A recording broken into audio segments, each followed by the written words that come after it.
Surah Al-Ma'idah की आयत number 48 निफुनी पांदगी अऊज़ु बिल्लाहि मिनश शैतानिर रजीम बिस्मिल्लाहिर रहमानिर रहीम वअंज़लना इलैकल किताबा बिलहक़्क़ि मुसद्दिक़न लिमा बैन यदैहि मिनल किताबि वमुहैमिनन अलैहि फ़हकुम बैनहुम बिमा अंज़लल्लाह वला तत्तबिअ अहवाअहुम अम्मा जाअक मिनल हक़्क़ लिकुल्लिन जअलना मिनकुम शिरअतन व मिनहाजा वलौ शाअ अल्लाहु लजअलकुम उम्मतन वाहिदतन वलाकिन लियब्लुवकुम फीमा आताकुम फस्तबिकुल खैरात इलल्लाहि मर्जिउकुम जमीअ फयुनब्बिउकुम बिमा कुंतुम फीहि तख्तलिफून ngarang kafir su haikra adragi aramba to busingdo zalim su haikra fasik su haikra aduga thi tharak pani aikoina o muhammad nangonda lairik asi achum baga loinana chesil handuna pi tharak pani aduga pi tharak pani aikoina o muhammad sallallahu alaihi wasallam nangonda lairik asi achum baga loinana chesil handuna masigi mangda lakhiba lairik adubu amasung thakta yengsinba oina madugi mathakta hena chesil hanaba hukumdura haibi laknaba adudagi amana gari tawnaba chowkidar siyanana hifazat tawnaba haidi makoina soina henjinna fatwa bijinba ijinba mayamdo adu chumthoknaba sigi lairiksi quran se aduna bichar taw makoigi marakta allah na thada birakpa adugi matung inna sigi lairiksina ayat sina tung illuganu makoigi apam badugi thaidok tuna nangonda lakpa achumba adudagi allah gi rasulullah thare ba ayat to adugi thaido aga makoina pame ba moi janabi mayam do adugi tung illuno makoigi kajino ora morbina ora muftino ora haibado adugi illuno sigi ayat sina haibado to nakhoi gi jati khuding makta pi khibani aikhoina haidi allah na ain amamam amasung punsi khutlen amamam allah na sumna tawge ningbiram labadi semlam gadabani mana nakhoi bu jati amakhakta oina sida yamna khan thaba yaba mate ngi siksi magi culture magi punsi kholen che loina amamam tongan pi ki piye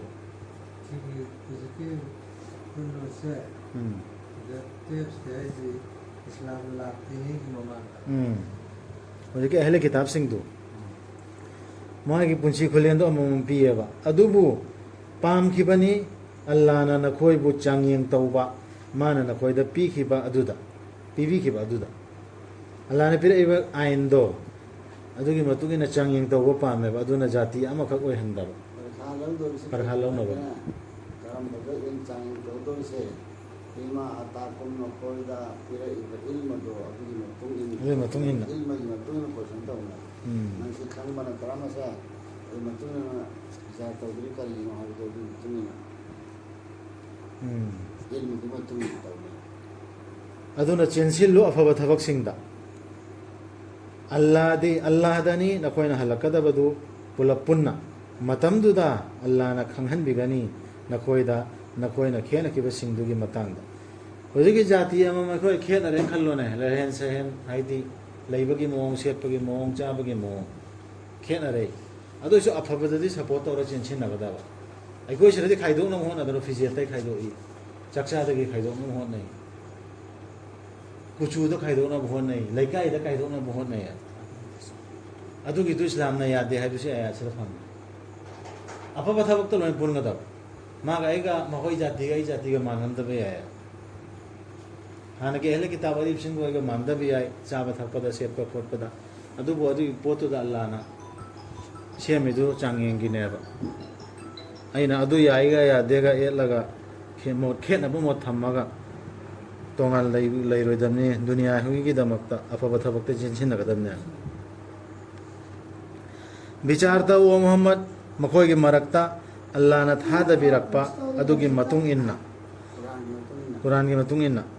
tung illanu makhoi gi apam basingi chekshillo makhoi bu natrabadi makhoi na nangbu chingthokigani Allah na nangwanda thada birakpa kharatagi Allah na thadraiba ain kharatagi na makhoi na chingthokina mo nagana ba aduna chekshillo moi apam basak no yam chekshin gadab si aya chipai ga natra makhoi na leithokhrabadi adu oirabadi khango Allah gi apam badi makhoi bu dasa tahan bani makhoi gi mapap kharagi dama tasengnamak mi singi manungdagi ayam bana singnamaga loinana haiba indaba singni ayam bana phasik ni haira khangjadirgai matam gi wayel bichar khutau dura makhoi na thiri badu kanana di henna phajabage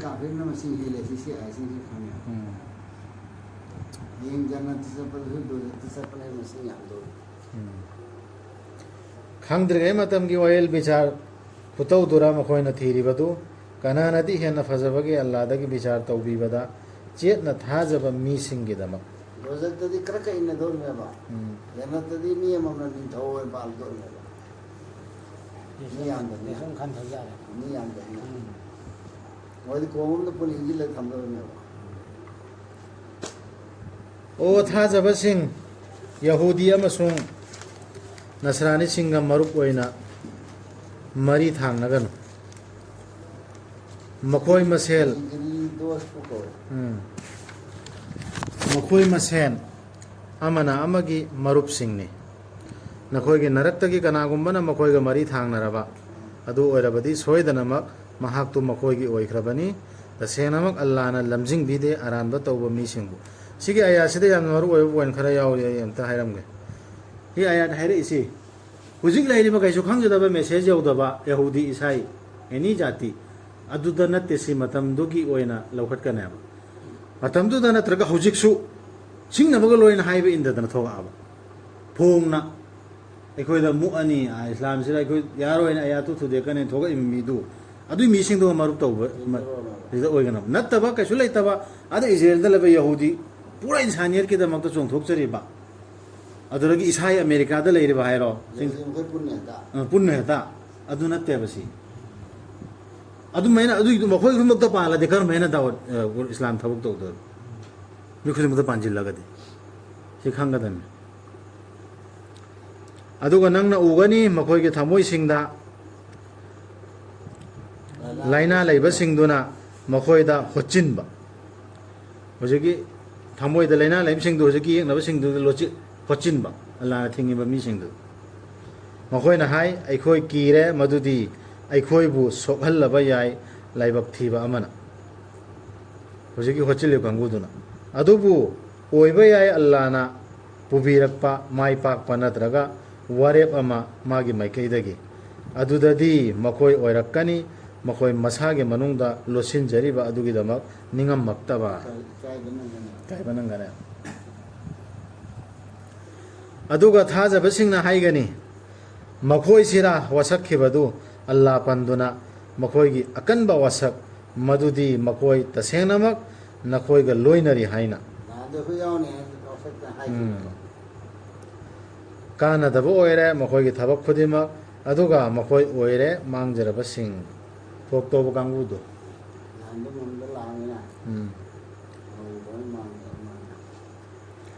o thajaba sing nakhoi gi naraktagi kanagumbana magi dharmadagi handokhraba Allah na miyoi kanglup ama puthorakkani makhoi gi mahutta Allah na nungsibigani makhoi bu aduga makhoi na su nungsijagani Allah bu thajaba singi mathakta mengani thajadaba singi mathakta sathigani huji Allah na puthorakador misi makhoi na chatra de koi da dhamki piri adu to hom je na hoya dan are ne balan dam ki to makhoi na thengaina gani Allah gi lambi da aduga kiba leiroi hoi thi du man ki ro mo Quran si matang da Allah gi ain si matang dam hoi any mafam da chap lung na lepna ki roi handunang kiba leiroi handuna ngangbak hunduna ngangbak kanagumba ꯀꯅꯥꯒꯨꯝꯕꯅ ꯉꯥꯡꯂꯤꯕꯗꯨꯗ ꯃꯤꯅ ꯉꯥꯡꯉꯁꯨ ꯀꯌꯥꯝ ꯀꯤꯔꯣꯏꯕ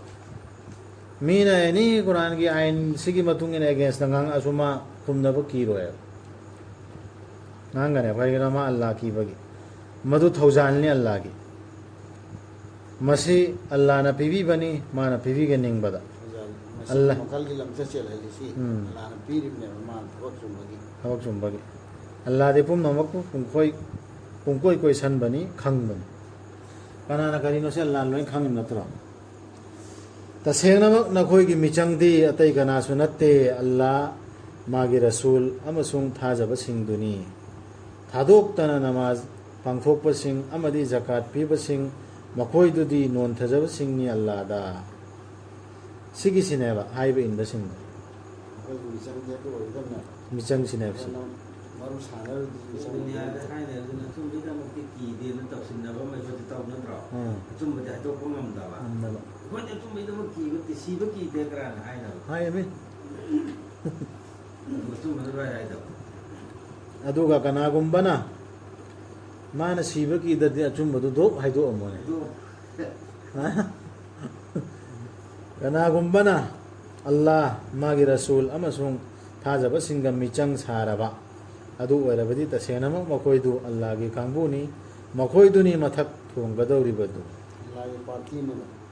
ꯗꯨꯅꯤꯌꯥꯗꯁꯨ ꯃꯊꯛ ꯊꯣꯡꯕ ꯌꯥꯏ ꯑꯈꯦꯔꯠꯇ ꯁꯣꯏꯗ꯭ꯔꯦ ꯑꯣ ꯊꯥꯖꯕꯁꯤꯡ ꯂꯧꯒꯅꯨ ꯅꯈꯣꯏꯒꯤ ꯙꯔꯃꯕꯨ ꯀꯔꯦꯝꯅꯕ ꯑꯃꯁꯨꯡ ꯁꯥꯟꯅꯕꯗꯧꯅ ꯂꯧꯕꯁꯤꯡꯗꯨꯕꯨ ꯅꯈꯣꯏꯒꯤ ꯃꯥꯡꯗ ꯂꯥꯏꯔꯤꯛ ꯐꯪꯈ꯭ꯔꯤꯕꯁꯤꯡꯗꯨꯒꯤ ꯃꯔꯛꯇꯒꯤ ꯀꯅꯥ ꯑꯃꯠꯇꯕꯨ ꯑꯃꯁꯨꯡ ꯊꯥꯖꯗꯕꯁꯤꯡꯗꯨꯕꯨ ꯃꯤꯆꯪ ꯑꯣꯏꯅ ꯑꯜꯂꯥꯕꯨ ꯀꯤꯌꯨ ꯅꯈꯣꯏꯅ ꯑꯣꯏꯔꯕꯗꯤ ꯊꯥꯖꯕꯁꯤꯡ ꯀꯔꯦꯝꯅꯅ ꯁꯥꯟꯅꯄꯣꯠ ꯑꯣꯏꯅ ꯂꯧꯈꯠꯂꯛꯏꯕ ꯑꯩꯈꯣꯏꯅ ꯆꯠꯂꯤꯕ ꯑꯩꯈꯣꯏꯅ ꯐꯣꯂꯣ ꯇꯧꯔꯤꯕ ꯑꯜꯂꯥꯒꯤ ꯑꯥꯏꯟꯁꯦ ꯀꯔꯦꯝꯅꯔꯛꯏꯕ ꯑꯗꯨꯒꯤꯁꯤꯡꯗꯨ ꯃꯤꯆꯪ ꯑꯣꯏꯅ ꯂꯧꯒꯅꯨ ꯅꯈꯣꯏꯕꯨ ꯅꯃꯥꯖꯗ ꯂꯥꯛꯂꯕꯗꯤ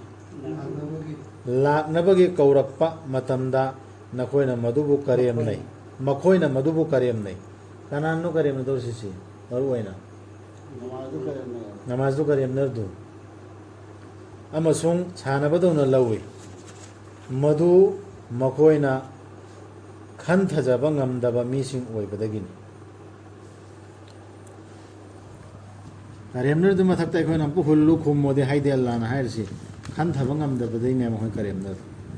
ꯍꯥꯏꯌꯨ ꯑꯣ ꯂꯥꯏꯔꯤꯛ ꯐꯪꯈ꯭ꯔꯕ ꯃꯤꯁꯤꯡ ꯅꯈꯣꯏꯅ ꯑꯩꯈꯣꯏꯗ ꯁꯥꯎꯅꯤꯡꯂꯤꯕ꯭ꯔꯥ ꯁꯨꯞꯅꯒꯤ ꯑꯩꯈꯣꯏꯅ ꯊꯥꯖꯩ ꯍꯥꯏꯕꯒꯤ ꯑꯜꯂꯥꯗ